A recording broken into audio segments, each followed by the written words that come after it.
দুটো রাত চোখের পাতা এক করতে পারিনি। হসপিটালের কাজ মিটিয়ে শ্মশানের কাজ শেষ করে যখন বাড়ি আসছি, প্যান্টের পকেটে থাকা ফোনটা বেজে উঠল। পাশ থেকে বোন রিমা বলল, দাদা তোমার ফোনটা বাজছে। ফোনটা কানের কাছে নিয়ে ওকে করতেই ও প্রান্ত থেকে শাশুড়িমা বললেন, তোমাদের মেয়ে হয়েছে। আমি জিজ্ঞাসা করলাম, অঞ্জলি কেমন আছে? শাশুড়িমা বললেন, মা মেয়ে দুজনেই ভালো আছে। আমি আবার জিজ্ঞাসা করলাম, কোন হসপিটালে আছে? শাশুড়িমা বললেন, প্যারাডাইস নার্সিংহোমে আছে, বলে ফোনটা কেটে দিলেন। পাশে দাঁড়িয়ে থাকা বোন রিমা জিজ্ঞেস করলো, দাদা বৌদির কি হয়েছে?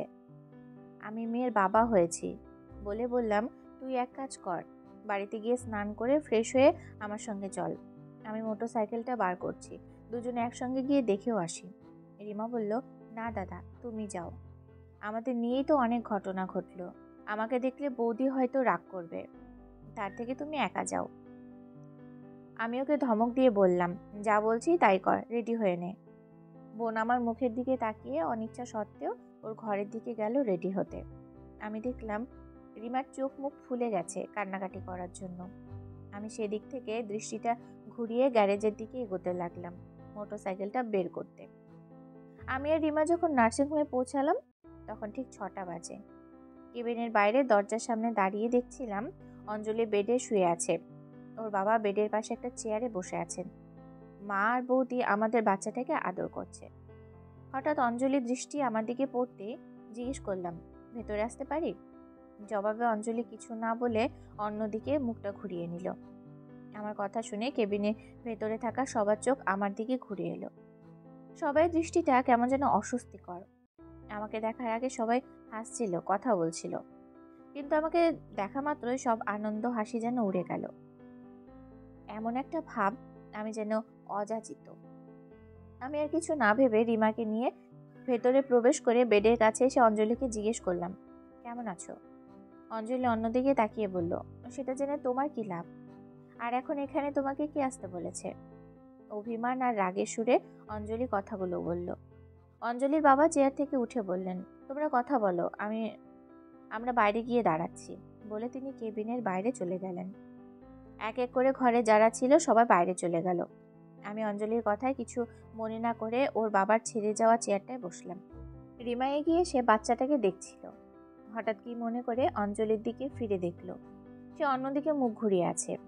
এবার সে আমার দিকে তাকিয়ে বাইরে চলে গেল। রিমা বাইরে চলে যেতেই অঞ্জলি আমার দিকে ফিরে বলল, তোমাকে তো দেখছি মা আর মেয়ে মিলে ভালোই বশ করেছে। আমি দুদিন ধরে নার্সিংহোমে পড়ে আছি, সেটার কোনো খোঁজ নেওয়ার সময় তুমি পাওনি? আমার কথা না হয় বাদই দিলাম, তোমার মেয়েটার কথা ভেবে তো আসতে পারতে, তাই না? আমি সে কথার কোনো উত্তর না দিয়ে আমার বাচ্চাটাকে কোলে তুলে নিয়ে আদর করতে করতে অঞ্জলির পাশে বসলাম। মেয়েটা কিন্তু একদম তোমার মতো দেখতে হয়েছে। অঞ্জলি একটু গম্ভীর হয়ে বলল, হ্যাঁ, এই কথাটা সবাই বলছে। কিন্তু একটু চুপ থেকে অঞ্জলি বলল, তুমি আমার কথাটা এড়িয়ে গেলে কেন? বললাম, কোন কথা? সে বলল, আজ দুদিন ধরে আমি নার্সিংহোমে আছি, কেন তুমি আমাদের মা মেয়েকে দেখতে আসোনি? বললাম, একটু দৌড়াদৌড়ি আর ভীষণ ব্যস্ততার মধ্যে ছিলাম, তাই সুযোগ করে উঠতে পারিনি। অঞ্জলি রেগে গিয়ে বলল, তুমি ব্যস্ততা দেখাচ্ছ, তাও আমাকে? কি এমন ব্যস্ততা ছিল তোমার? গত 1 সপ্তাহ ধরে রিমা আর মাকে নিয়ে হাসপাতালে ছিলাম, আমিও তো গত দুদিন ধরে এখানে আছি। প্রথম দিকটায় তুমি তো আসতে পারতে। হ্যাঁ, তা পারতাম। গত দুদিন ধরে রিমার মায়ের অবস্থা খুব খারাপ ছিল, আর ভালোই বশ করে নিয়েছে তোমাকে, তাই আমাকে এত অজুহাত দেখাচ্ছ। আমাকে কথা শেষ করতে না দিয়েই আমার কথার মধ্যেই কথাটা বলে উঠল অঞ্জলি। আমি কিছু না বলে শুধু অঞ্জলির দিকে তাকিয়ে থাকলাম। আমার তাকিয়ে থাকা দেখে অঞ্জলি আরো রেগে গিয়ে বলল, কি হলো, তুমি আমার দিকে এইভাবে তাকিয়ে আছো কেন? আমি একটু আস্তে বললাম, তোমার কাছে তো আমার কথার কোনো দাম নেই, আমার কথা তো তুমি শেষ করতেই দিচ্ছ না। হ্যাঁ ঠিক আছে, ঠিক আছে, বলো, ওদেরকে নিয়ে তোমার আর কি বলার আছে? গতকাল রাত্রে রিমার মা মারা গেছেন। কথাটা শোনার জন্য মনে হয় অঞ্জলি প্রস্তুত ছিল না, তাই কথাটা শুনেই অঞ্জলির মনে হলো একটু শক খেয়ে চুপ করে গেল। আমি প্রসঙ্গ ঘুরিয়ে বললাম, তুমি ঠিকমতো খাওয়া দাওয়া করছো তো? আমার কথার কোনো উত্তর না দিয়ে উল্টে আমার দিকে তাকালো অঞ্জলি। আমি আবার বললাম, কি হলো, তুমি বলছো না যে? তুমি কি এখনো কিছু খাওনি? অঞ্জলি বলল, হ্যাঁ, আমি খেয়েছি, কিন্তু তোমার চোখ মুখ এরকম শুকনো দেখাচ্ছে কেন? তুমি কি ঠিকমতো খাওয়া দাওয়া করছো না? বললাম, আসলে গতকাল থেকে রিমার মাকে নিয়ে এতটাই ব্যস্ত ছিলাম, একদম খাওয়া দাওয়া করার সময় পাইনি। অঞ্জলি আর কিছু বলার সুযোগ না পেয়ে চুপ করে গেল।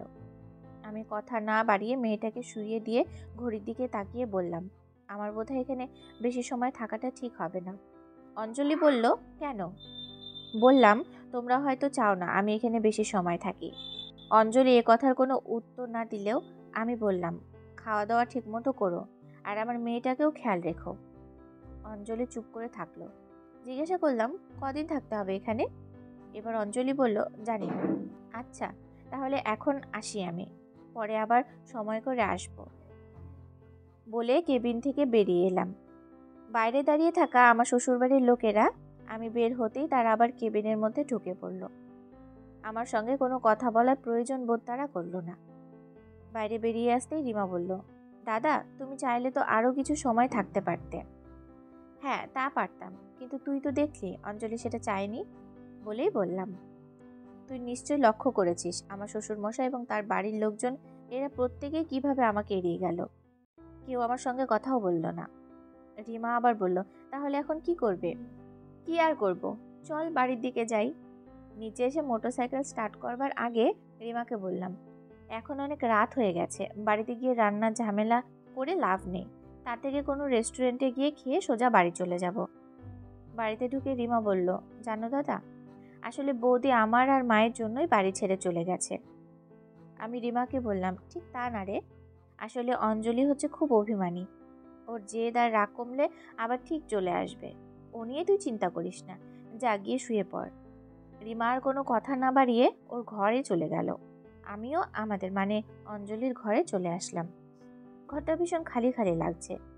আজ প্রায় 1 মাসের মতো এই ঘরটায় আমাকে একা একা থাকতে হয়। সারা শরীরে একটা অস্বস্তি হচ্ছে এখন। শুলেও ঘুম আসবে না, তাই জামা প্যান্ট চেঞ্জ করে ভালো করে স্নান করে বারান্দার আলোটা নিভিয়ে অন্ধকার করে বসে ভাবতে লাগলাম।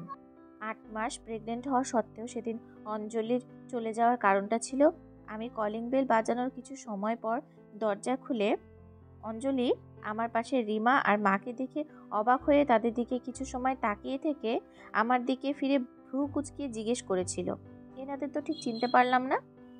আমি বলেছিলাম, আরে আমাদের আগে ভেতরে আসতে দাও, তারপর সব বলছি। কথাটা বলার পর অঞ্জলি দরজার সামনে থেকে সরে দাঁড়ালে আমরা ভেতরে প্রবেশ করি। আমি রিমাদের একটা ঘরের সামনে দাঁড় করিয়ে বললাম, আজ থেকে তুই আর মা এই ঘরেই থাকবি। কথাটা বলার পর অঞ্জলির দিকে তাকিয়ে দেখলাম, সে আমার দিকে কিছুক্ষণ তাকিয়ে থেকে তারপর হন হন করে নিজের ঘরে চলে গেল। আমি সেদিকে ভ্রুক্ষেপ না করে রিমা আর মাকে ঘরের সবকিছু দেখিয়ে দিয়ে নিজের ঘরে এলাম। ঘরে ঢুকতে অঞ্জলি বলল, কে ওরা, আর আমাদের বাড়িতে কেন?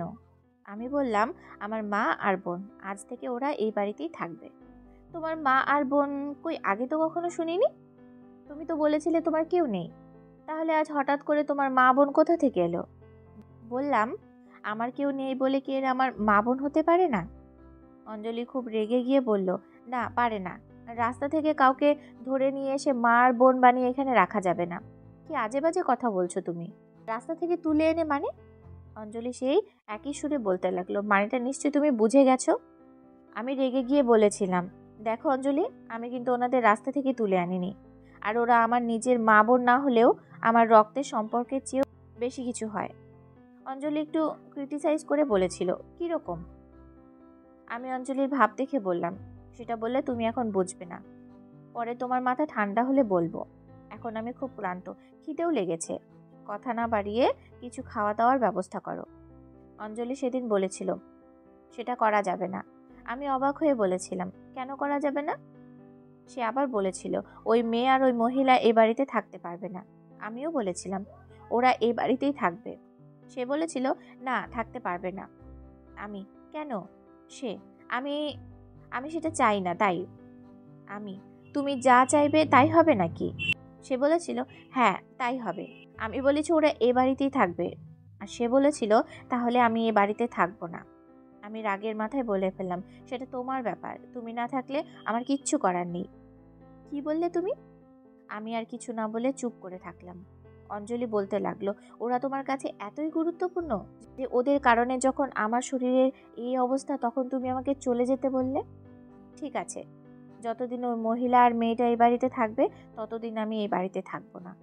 আমি তখন অঞ্জলিকে বোঝাবার চেষ্টা করি। সে আমার কোনো কথায় কান না দিয়ে তার বাবাকে ফোন করে আসতে বলল।